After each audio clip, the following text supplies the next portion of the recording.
And welcome back, everyone, to the Zanpakuto creation series. I'm a day late on this.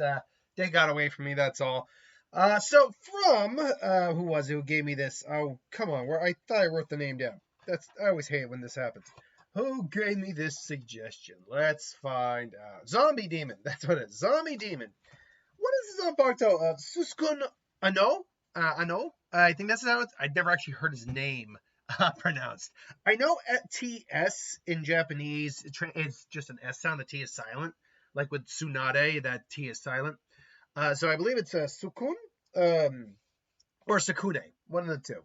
Either way, he is the main protagonist of Rosario and Vampire, a manga series I actually really enjoyed when it was coming out. So the question is, what is his Zanpakuto, as always? Now, he was always a kind of a passive guy, and still even to near the end of the series remained a passive guy, but he didn't lack courage. He would still stand up for people he cared about, even if knew it was going to get him killed. I liken him to a less cowardly Honaro. So I figured that's kind of how we can lean towards the Zanpakuto a little bit. Not to say it'd be a medical type Zanpakuto or a healing type, just saying something that's probably got a more supportive ability, but with a bit more oomph to it. So I would go a Keto Melee-esque type Zanpakuto. It is a katana in the steel estate. Its release, it would have 2 releases.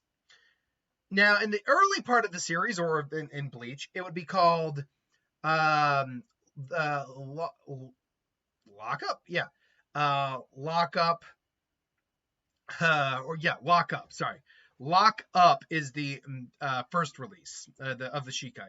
Its Shikai's name is Stag Pillar. Its spirit, not surprisingly, would be like a long, would be like a stag with very large antlers. Its Bankai would be Looping Stag Forest.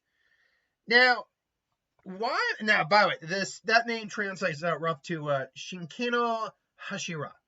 Its Bankai would translate, roughly speaking, to Repu Soro Shika no Mori. Now, what does this Shikai do? What does this Bankai do? First off, form-wise, it looks similar to a bit of like a long-bladed scimitar, a little bit kind of like Kyaraku's, but maybe a bit more curved or even a bit more dull, because its idea is that the handle itself looks almost like it's turned into a stag antler. It looks like it is an antler. Now, what does it do? Well, in Shikai form, it allows you to stab a solid surface and allow stag antlers to basically appear, or stag antler-like protrusions anyway. They can be more pillars, spikes, whatever, and stab the ground or solid surface and basically appear trapping an opponent. These can also be used offensively, as they can be formed into spikes. But the idea is to contain and possibly hit an opponent with them, stab them. But the idea mostly is to contain and then come in for a swift attack while they're bound. The Bankai is essentially would be something akin to Byakuya's. However, instead of just releasing the sword into the ground and disappearing, the blade actually splits into another blade, and they get stabbed into the ground. Essentially, the 2 antlers of the stag appear. And what they ultimately do, and then the antlers separate, basically float over the hands, almost like mittens. You're not really wearing them, but they're floating over like hands. And then you now manipulate, then all of a sudden these large antler-like protrusions come out from all over the place and essentially trap the opponent inside them. In essence, in a looping maze. You can control these antlers. You can crush an opponent with them. You can, stab them with them. Whatever you need to do.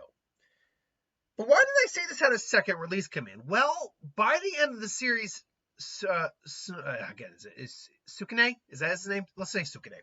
I've never heard it pronounced. Tsukune had undergone a couple different transformations.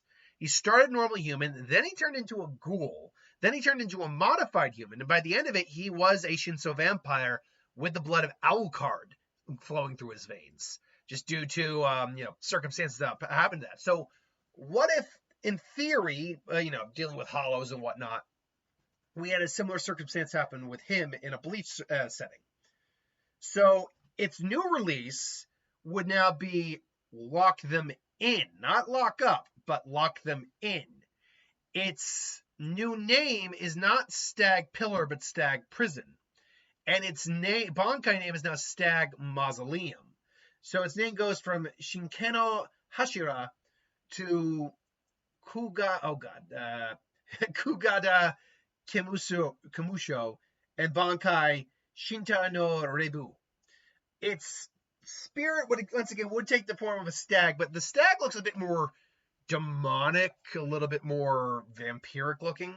Now, the Shikai's main ability would stay the same, I feel. It would still do the protrusion, but they would now be able, the blade itself looks a bit more jagged. Like, again, think one of Shunsui's Katen Kyokatsu blades, or Katen Kyokatsu blades, but now a bit more jagged, and it looks a lot more sharp and just, something that, like something evil would wield. And all the pillars are also now a lot more sharp and a lot more jagged, a lot more dangerous. So even though it could still bind someone, it could also cut them up while they're even bound now. Whereas the more passive original Shikai was more for like keeping them like kind of bound up, could stab them, but whatever. Its Bankai would also look a lot different. The antler would come off of the blade. The blade would still look more or less the same, probably taking on a little bit more of an antler-like texture, but still a jagged blade. The two antlers actually grow and turn into giant wings behind Tsukune. And he would probably even grow like reishi antlers out from his head, looking a little Wendigo-like or demon-like. Now, he would still have, in essence, the same kind of ability, but it would gain a more sinister tone to it. For example, if you could easily slice someone up within the mausoleum, because it probably acts more like a dome upon dome upon dome upon dome effect, and it crushes and slices up an opponent. If an opponent, say, destroys some of the antler-like protrusions, you can now manipulate the broken antlers and cause a various amount of effects, Senbon Zakura-like in some degree. I could also see coming together in like this one giant like limb and manipulate it. Honestly, it's the elemental Zanpakuto of antlers. You can do whatever you want with antlers. But yeah, if he wants to, if he, like, for example, if the opponent moves out of the way before the mausoleum ever catches them, Tsukune can just poke the mausoleum, blow it up, and then just start manipulating this giant avatar of antlers to just can separate and attack and slice and dice. It would be a very unique Zanpakuto, to say the least.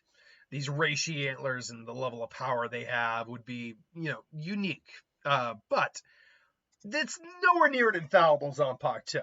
Obviously, the Shikai alone has the issue of it needs a solid surface to be able to, use its effect. This is not a Zanpakuto that can work in midair. You need to be on something solid for it to actually work. Obviously, antlers, while powerful, are also can be broken relatively easy if you've got something hard enough. So that needs to be taken into consideration.